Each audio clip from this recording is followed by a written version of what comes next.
Hi everyone, my name is Tamra, and my content-specific technology for this Tech Byte 3, this will mainly be used for like a agriculture soils classroom.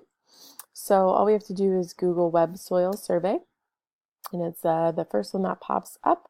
Web Soil Survey home is what we'd like, and then this is the address if that would be better for you.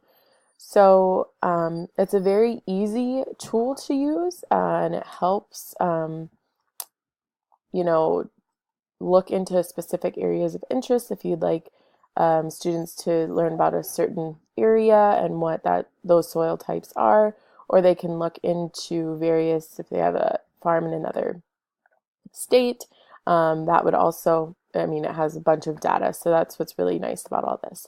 So we can just start by going to Start Soil Survey. I kind of already started one. So it brings you to kind of a map. Let's see if I can, let's clear this AOI.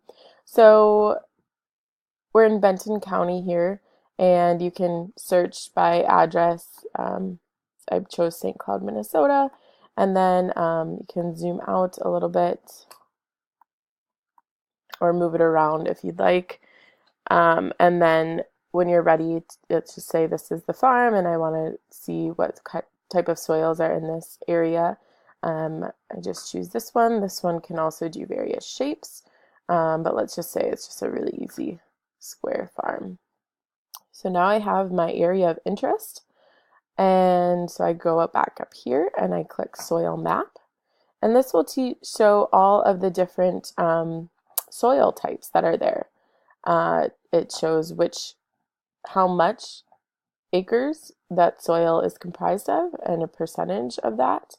So it really, you can also click on this, and this will give you a lot more information on what a parent loam is, and what the slope is, how it would be used.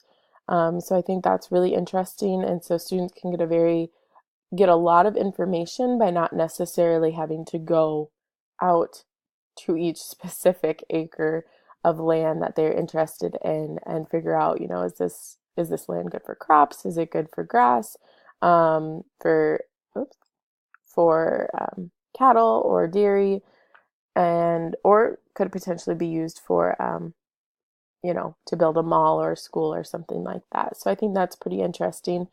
I first learned about this through a soils class I took here at the university, and it made it very easy to look into various areas and maybe an area that I was not very familiar with, and see what types of soils were in there. Um, and also, like I said, it does give quite a bit of information as far as slopes, how it drains, typical profile of that, and things like that. How it's drained is also very important.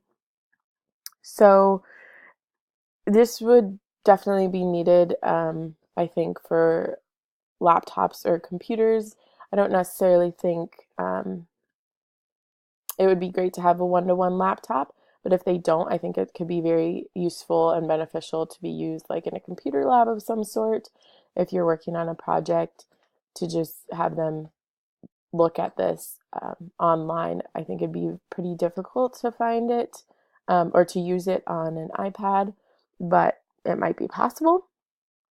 I think the best classroom it'd be used for would obviously be like a soils class, but maybe for maybe an advanced ag class or a soils class, because it can get a little daunting with all the information that it provides. So maybe just making sure that the class is able to handle this much information at one time. And this might be like end of the year project or something like that. So, and again, I think although it's pretty easy to navigate, there are quite a few different things where they could potentially get lost. So just providing them with a basis of how to navigate the system in general would be a good starting point.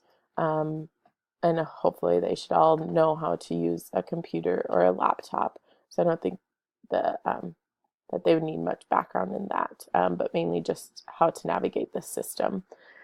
And like I said, one classroom example would be like a soils project where you would like them to kind of write a report as far as pick a piece of land, or you provide the piece of land for them. They need to look into it and then write a report based on their findings, what type of soils are found, how much of that is found in the area of interest, and then why would what's the best use for that land, whether it be for building, um, maybe if it's not fertile, kind of that's okay, but it's good for a farmer to understand that before they purchase a piece of property. So yeah, I thought it was pretty interesting. And that is my content specific technology. Thank you.